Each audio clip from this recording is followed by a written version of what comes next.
Let me introduce you to her. She's the woman I've been living with since you left for your parents' house." He laughed while wrapping his arm around the woman, who was clinging to him in nothing but a robe. While I was at my parents' for the birth of our twins, my husband moved his mistress into our home. The mistress acted as if she had been living there all along. "It's your fault for getting pregnant. You stopped doing housework and wouldn't even sleep with me. There's no point in staying married." He always insisted that pregnancy wasn't an illness, despite how severe my morning sickness was. He began to resent me, calling me useless and making me feel worthless. He shouted at me, trying to justify his actions and intimidate me with his cold demeanor. Even after the birth of our children, his attitude didn't change. The loud noise startled the newborns, and they started crying. "I'm divorcing you. Take those noisy brats and get out." Holding my children close, I prepared to leave, feeling helpless. It may seem irrational, but I had a powerful ally who could turn the situation around. That ally was my father, who could reveal a secret that would wipe the smug look off John's face. "The one who'll be hurt by this divorce is you." "What are you talking about? This has nothing to do with you. Get out of here with her." He looked John straight in the eye, exuding a calm but intimidating presence. "You really don't know, do you?" The words that came out of my father's mouth turned John and his mistress pale. "My name is Mary, and I'm 60 years old this year. I have twin children, a boy and a girl.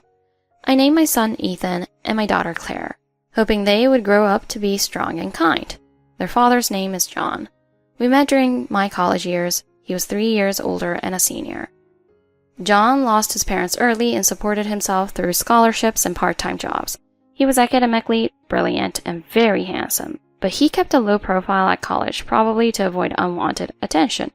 Despite the hardships he faced at a young age, he was determined to pave his own way, and I admired him deeply. After relentless efforts, we started dating when I was a sophomore and he was in graduate school. Our relationship thrived even after John graduated and started working. He got a job at a prestigious financial firm, a place hard to get into, especially in the competitive market. He excelled as a sales representative, earning a high income compared to others his age, and became quite popular. His success made him proud, and over time it started to change him. The once modest and quiet John began to spend money lavishly, and became more ostentatious in his behavior. Sometimes I wondered why, but at the time I was too blinded by love to see the red flags. After I graduated, I got a job as an administrative assistant at a real estate firm. 2 years later, I found out I was pregnant. John acknowledged the pregnancy, and we soon got married. I thought I was at the peak of happiness, but not everything was perfect. Starting from my second month of pregnancy, I was hit with severe morning sickness. It was so bad that I could barely get out of bed, and I ended up missing a lot of work. Back then, there weren't as many maternity leave options, and many women left their jobs after getting married or pregnant. Not wanting to burden my company further, I decided to quit and focus on protecting my baby. But John didn't seem pleased with my decision. He would come home from work, see me lying in bed, and sigh. "You're slacking off again. The house is a mess and there's no dinner ready. You've been like this since you got pregnant." I spent the entire day throwing up. I couldn't even keep water down. I'm scared that the baby might not be okay. "Pregnancy isn't a disease. You didn't have to quit your job. I'm not okay with this. I work late every day and you can't even manage the house." John started to despise me, thinking I was using my pregnancy as an excuse. His cold, intimidating gaze made me fearful, and I had no choice but to obey him, no matter how much I was suffering. My pregnancy progressed, but my condition didn't improve. John believed that a man's place was at work, and a woman's was at home. No matter how much I asked for help, he refused to lift a finger around the house. My condition worsened until I was diagnosed with a high-risk prenatal depression. After consulting with my doctor, I decided to return to my parents' house in the city to rest and prepare for the birth. Being away from John brought me some peace of mind. But that peace didn't last long. I received a phone call on my parents. "Leaving the house is irresponsible. I can't even manage meals or laundry without you.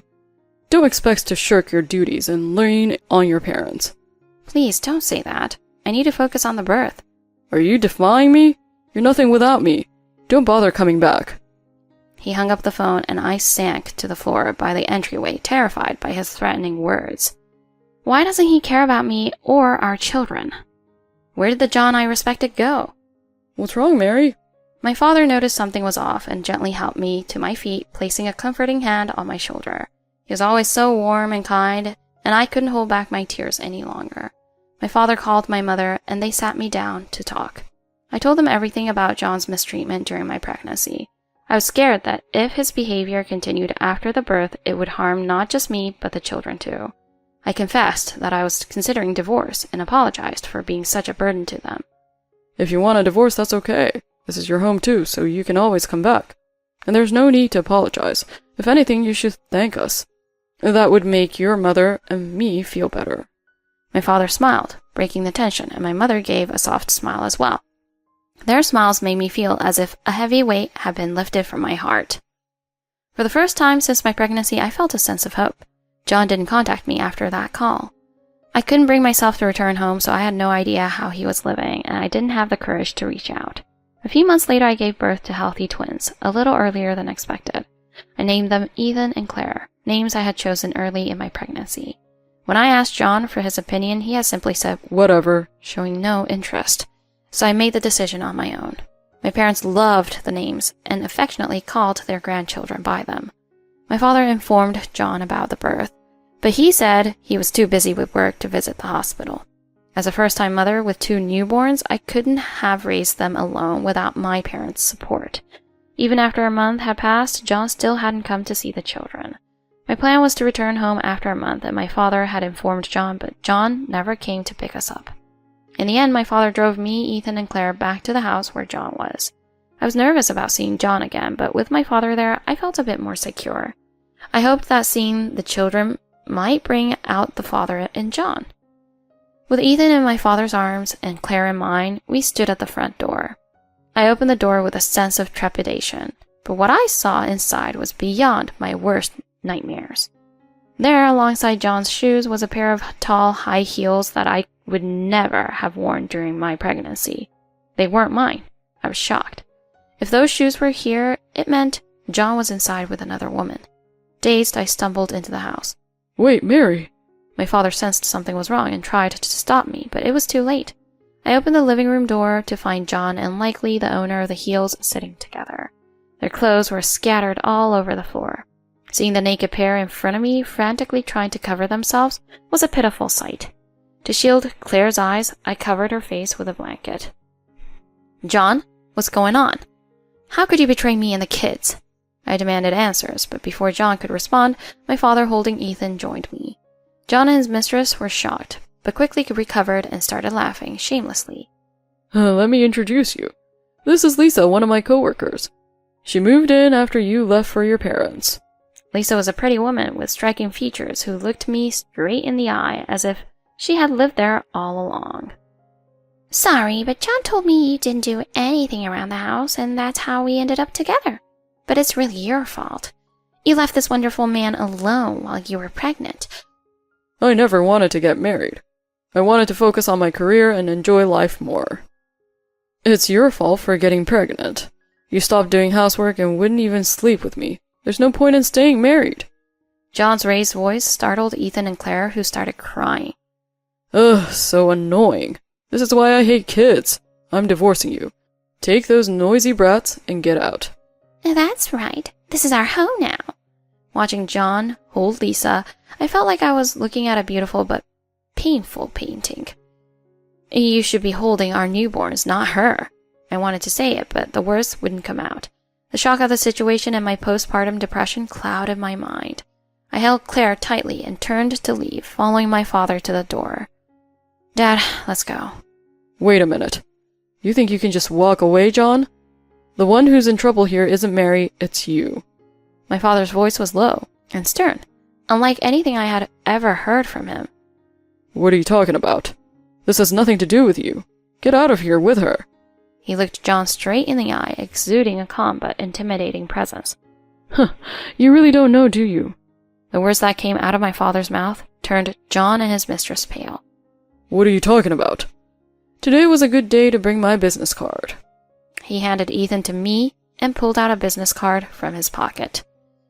Reluctantly, John took the card and looked at my father's profession. A corporate lawyer? Yes, I'm the legal advisor for several major companies in the city, including the one you work for, the MU Group. That's a lie! It's not a lie. I've been with the MU group for years. I even helped you get your job there. What? Oh. When you were job hunting, you came over for dinner, remember? You talked about your dream of working at MU group, and I liked you. I mentioned you to the hiring manager. I never knew that. I didn't tell you because I figured you had your pride. But now, I see that as a mistake. What do you mean? An affair like yours goes against the MU group's values of integrity and could damage the company's reputation. They're already investigating your behavior at work. I've been keeping an eye on you ever since I noticed how you treated my daughter. I've gathered evidence of your misconduct. My father pulled out some photos and documents from his bag, showing proof of John's behavior. I had no idea my father was doing all this behind the scenes. Here are the results of my investigation. You've been abusing your power at work, harassing younger employees, and having inappropriate relationships with women in the office. Your punishment is being discussed, but you'll likely be fired. That can't be true. And about this apartment, you said Mary should leave, but actually it's you who needs to go. This apartment belongs to me. What? The previous owner wanted to sell due to old age, so I bought it. You were notified, but it seems you didn't read the notice. I don't want to get too harsh, but if you continue to disrespect my daughter and claim this place, I'll have you evicted. John looked too shocked to respond, and Lisa clung to him, seeking a reassurance. But nothing could stop my father now. You've brought shame to my name, but more importantly, you've mistreated my daughter and grandchildren. I won't forgive you. Prepare yourself. That's it, John. I'm divorcing you. I'll work with my father to ensure you pay alimony and child support. And Lisa, I'll be suing you for damages. No! I turned away from John, making sure the children didn't see him, and left. As I left, I caught a glimpse of John on the floor, hands on the ground, shaking his head in frustration. Our divorce was finalized. John lost his job and was evicted from the apartment, left with nothing. According to my father, Lisa had only been after John's money. After he lost everything, she disappeared. The alimony was paid, but it came from Lisa's parents, who were furious with their daughter and disowned her. Lisa was fired from her job, and in desperation, she started working at a nightclub. After the divorce, I stayed at my parents' house with the twins. I considered living independently, but my parents insisted on staying together to help raise the kids. Watching Ethan and Clara sleep peacefully, I thanked my father. Dad, thank you for everything you did back then. It's all right, Mary. I'm just glad I could protect you. That's what made me feel good. You'll understand one day. At that time, I didn't fully grasp what he meant by that. My children, following my father's teachings, grew up understanding the importance of gratitude. Nearly 20 years have passed since then, and my father passed away 2 years ago. He was diagnosed with cancer, but by the time it was found, it was too late. He lived his last days with a smile on his face. Throughout the funeral, I silently thanked him for everything. Around the same time, John stopped paying child support, even though he promised to continue until the kids graduated from college. The payments dwindled until they stopped completely. It was as if he had waited for my father to die before disappearing again. With my elderly mother needing care, I didn't have time to look for John, so I gave up on finding him. Fortunately, my father left a large inheritance, allowing Ethan and Clara to attend college and pursue their dreams. 10 years later, John was still missing, and Ethan and Clara were now 30. My mother had passed away, and the kids had moved out, so I sold the house and started living alone. One warm day in May, I heard the doorbell ring. When I opened the door, Ethan was standing there. "What's up, Ethan?" I brought your favorite cake, Mom. Let's eat it together. "Oh, that's rare. I'm happy. Come on in." I invited Ethan in and started preparing tea. After graduating from college, Ethan became a successful surgeon at a large hospital in the city. He chose this path after seeing my father diagnosed with terminal cancer, vowing to save as many lives as possible. I worried about his health with his long hours, but he was passionate about his work, and I was proud of him. You know, something interesting happened the other day. Ethan sipped his tea, and I listened curiously. It was something shocking. My former husband, John, were admitted to the hospital where Ethan works. When Ethan saw the name on the chart, he couldn't believe it, but it was John, who had been missing for nearly 10 years. John walked into the exam room with a woman about Ethan's age. When he saw Ethan's name and face, John was shocked. What are you doing here? I'm your surgeon. No way! John recognized his son from the tear mole under Ethan's eye, a feature John would remember. He suddenly became terrified and started pleading with the nurse. Please, transfer me to another doctor. If you don't, he'll kill me. What are you talking about? The woman with him, and likely his second wife, looked confused. I abandoned him and his mother when he was a baby. I ran away after my father-in-law died, refusing to pay child support. You must hate me. Do I hate you? Of course I do. I knew it! You'll botch my surgery on purpose. Please don't kill me.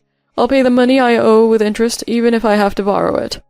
John's panic made him blurt out everything. His new wife, unaware of his past, was horrified and left him right then and there. John was escorted out of the room by the nurse, his outburst echoing in the hallway. Other patients were disturbed by the commotion. I was shocked and embarrassed that such a coincidence had dragged Ethan into John's mess. I never expected something like that to happen. I would have done my job, even if I hated him, but after that outburst, I had to step down as his surgeon. That makes sense. What happened next? I can tell you that. It was my daughter, Claire, who had entered the room without me noticing. The woman who was with him came to me for a divorce consultation. She wanted a large settlement. Claire had followed in her grandfather's footsteps and become a lawyer, passing the bar while still in college. She now worked at a nearby law firm, preparing to start her own practice. Her new client had no idea who Claire was when she came to ask for help. She said her husband deceived her, so I asked for his name and it clicked. That's quite the coincidence. I hope John has learned his lesson. It was clear that neither of my children had forgiven John enough to call him their father. Not at all. I handed the case over to a senior lawyer who specializes in divorces. What a hopeless guy. He was never a father to us, so I don't feel any sympathy for him. Me neither. I never felt like I missed having a dad. I had Mom, and Grandpa and Grandma were kind to us. They smiled, thinking back to their childhood. If my father hadn't stepped in that day, I would have had to raise them in terrible conditions. I'll always be grateful to my parents for showering my kids with love. I often wonder if I did enough as their mother. By the way, Claire, what about that thing you mentioned? It should be here soon. Just as Claire glanced at the clock, the doorbell rang again. Ethan stopped me from getting up, and Claire went to answer the door. I was puzzled by their behavior. Claire returned, holding a bouquet of red carnations. Today is a day to show appreciation to Mom. A few months later, after his encounter with Ethan, John unexpectedly deposited the unpaid child support into my account in one lump sum. Just as he had promised, he must have borrowed money to do it. John's surgery was successful, but he remained a pariah at the hospital until his discharge. I've never dealt with a patient like that. After his discharge, John faced even more hardships. His second wife sued him for a large sum of money enraged by his deception and affairs. Claire, as our lawyer, made sure John paid up. John tried to move in with another woman, but she had no interest in dealing with his mess and disappeared. John was left with nothing but debt, facing a lonely, miserable old age. It was his own doing, and I had no sympathy for him. Years passed, and Ethan and Claire both met wonderful partners and got married. I now have adorable grandchildren who visit me often. Surrounded by the love of my family, I'm enjoying a peaceful and happy retirement.